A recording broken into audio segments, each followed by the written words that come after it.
Next, we're going to talk about one of my favorite bends altogether. Definitely my favorite brace bend is bending up horseshoes. Now, they work a little bit different than other brace bends or bends in general. There's a little bit of a finesse to them, not just strength, not just muscling through it. So there's their art and strength together. Really fun bend, feels really great all the way through, and it makes a pretty cool shape afterwards. So gonna dig into that and gonna show you those two different styles. All right, before we get into how to actually, the first method of bending, I'm gonna talk about setup and wrapping first. So for the method that we're gonna use first, we're gonna have the flat part facing up. So with that and how we wrap, we're gonna wanna wrap it so that the end side is facing away from the center. And what I mean by that is this side of the wrap that we're wrapping is going outward. And just to give you a closer look, you're going to want it as even as possible and see where the flap is. We're going to tighten it by moving it along, and that's actually the same direction that your push is going to be when you go to get the kink in on the shoe. So the more pressure you put on it, the more you twist it, the tighter it's going to get. So you don't have to worry about the wrap getting loose, and that's going to be a huge help.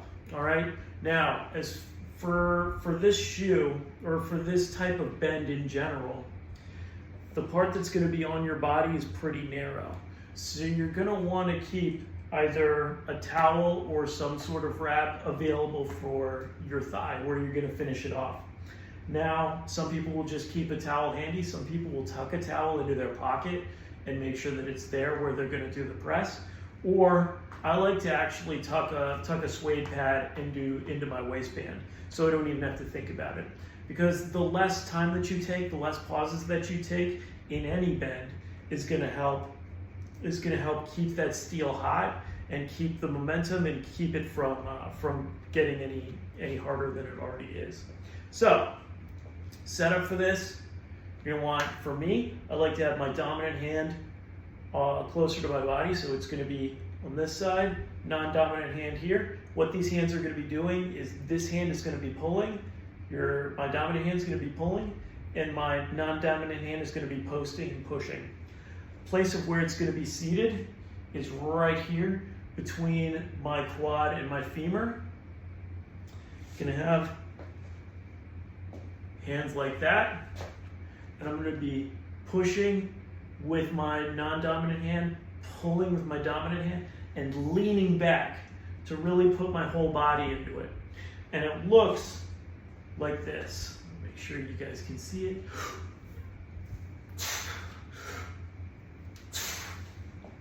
You wind up with an open shoe.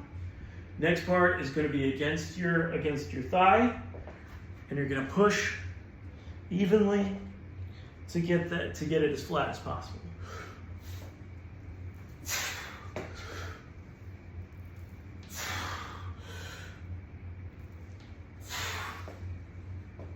And when it's finished, not just flat, but a little bit past that 180, I'm going to give it another hit for good measure. All right, and to show you what that looks like once it's unwrapped, it's going to make kind of a W shape. There's going to be some bowing because to complete it, like I said, it's got to be past that 180 mark with where it sits. And it's going to look something like that, all right? See that bow? See the angle? And a good way to test it out for sure is to put it on the ground, tap it. That's one way. But you can see it's pretty obvious that's past that 180 mark. Anyway, that's the first opening method. Okay, so I've shown traditional method, and again, that's what I would suggest for starting off. You get a lot more muscle groups, a lot more muscle involvement with that one. With this, it's a little bit more focused, but with my body type and my limb length, although it's recruiting less muscle in order to do it, the angle has just worked for me. So it may work for you, but I suggest starting off with the other method first.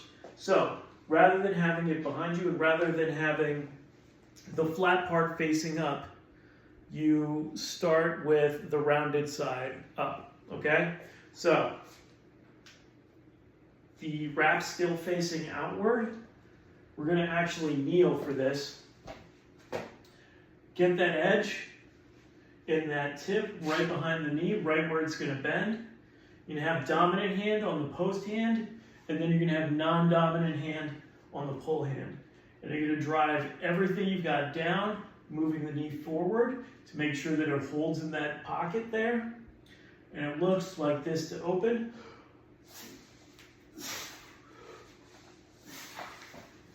And I get a pretty deep open off that, okay? And just like before, nothing is different for the sweep.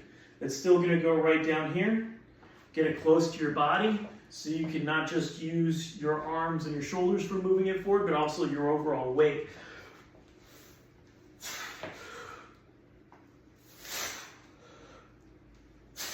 Past that 180, and you wind up with a pretty solid bowl from that. I have an easier time, not just off the open, but also off the sweep and the pressing down. I like the way that it bends there. But again, I do not suggest this movement starting off. It's just what works really well for me, okay?